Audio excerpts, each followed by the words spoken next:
why we moved to China. This is a question that I've been getting a lot on the channel, so let's get right into it. In this video, I want to share with you how we came to the decision to move to China, what were the reasons that we thought that China was the right fit for our family, and what finally convinced us to make that decision. So first of all, my husband David, he had always had a big curiosity for China, and he was eager to come here to visit the sites. And back in 2018, when we first started looking at international jobs, China was at the top of his list. And unfortunately, at the time, China didn't actually work out. However, we had an amazing opportunity come up in Qatar in the Middle East, and we ended up living there for 5 amazing years.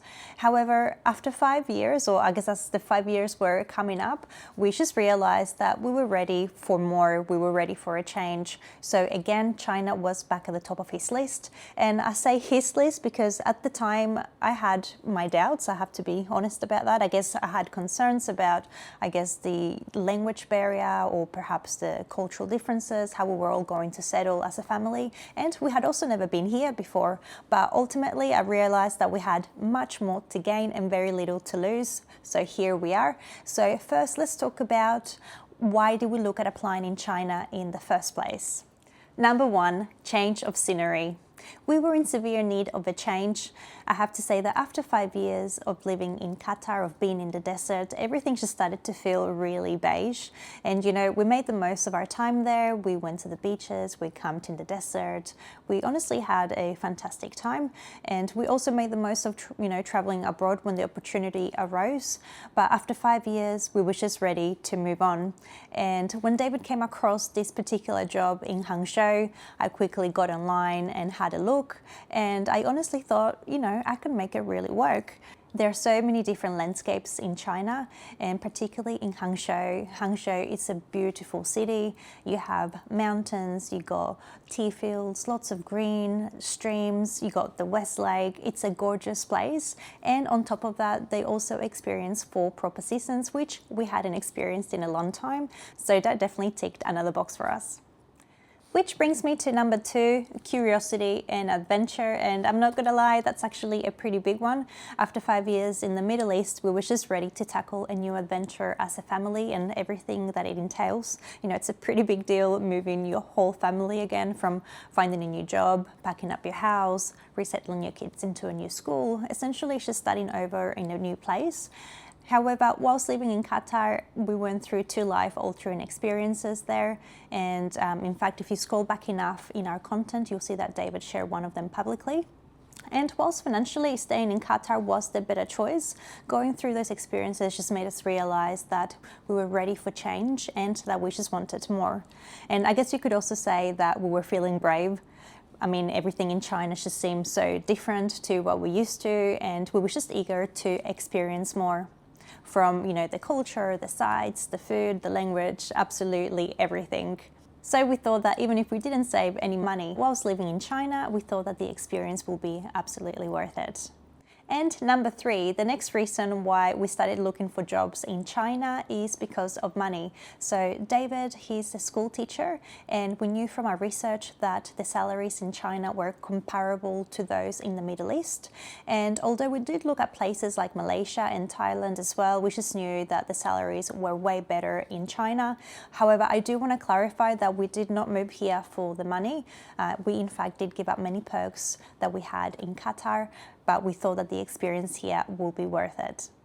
While we're talking about money, let's talk about the next reason, and that will be the low cost of living here in China. And whilst I mentioned before that money was not the main reason for this move, when we actually heard about the low cost of living here in China, we realized that that was basically a no-brainer and that we could definitely make things work. China has incredibly affordable housing, low-cost food, and accessible public transport, and honestly, so much more. However, it is worth noting that with international teaching, it does come with its perks. So things like housing allowances, tuition allowances, and more. And these things do really help us to keep our cost of living quite low.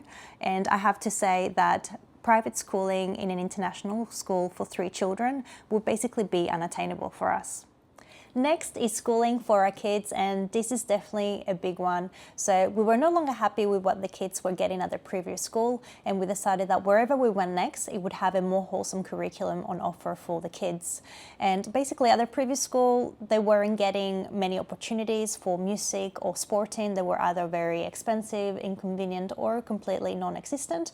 And they also weren't learning a new language. So we decided that wherever we went next would definitely have more on offer for them. When David applied for that job in Hangzhou, all of our questions basically revolved around what the education will be like for the kids, what subjects they'll be learning, and basically what education they'll be getting. And we very quickly fell in love with what we heard and what we saw, from small size classes, a very comprehensive curriculum, lots of opportunities for music and sports, lots of extracurricular activities, and on top of that, fantastic new facilities. It also became a very exciting prospect to know that the kids will be learning a new language, and they get 6 lessons of Chinese every week. And lastly, Javi is also a swimmer, so when we heard that they had their own swimming team that gets to train daily in an Olympic-sized pool, we were completely head over heels for this school. Now, I have been getting a lot of questions about the kids' schooling, and I am going to do a school tour shortly, so this is your opportunity to drop any further questions that you have about the kids' school in China. Please leave them in the comment section below, and I'll get to them soon. And this next reason is not really an obvious one, but definitely something that we discussed before we committed to moving to China, and that is public transport. So after many years of living in Australia and in Qatar, we basically just depended on a car to get anywhere. In both places, either public transport is inconvenient or expensive. And honestly, we were just really excited at the prospect of living, a kind of different life, a different kind of pace, and not relying on a car anymore, and perhaps living close to a metro station. And after living in China for 1.5 years, I'm happy to report that we still don't have a car.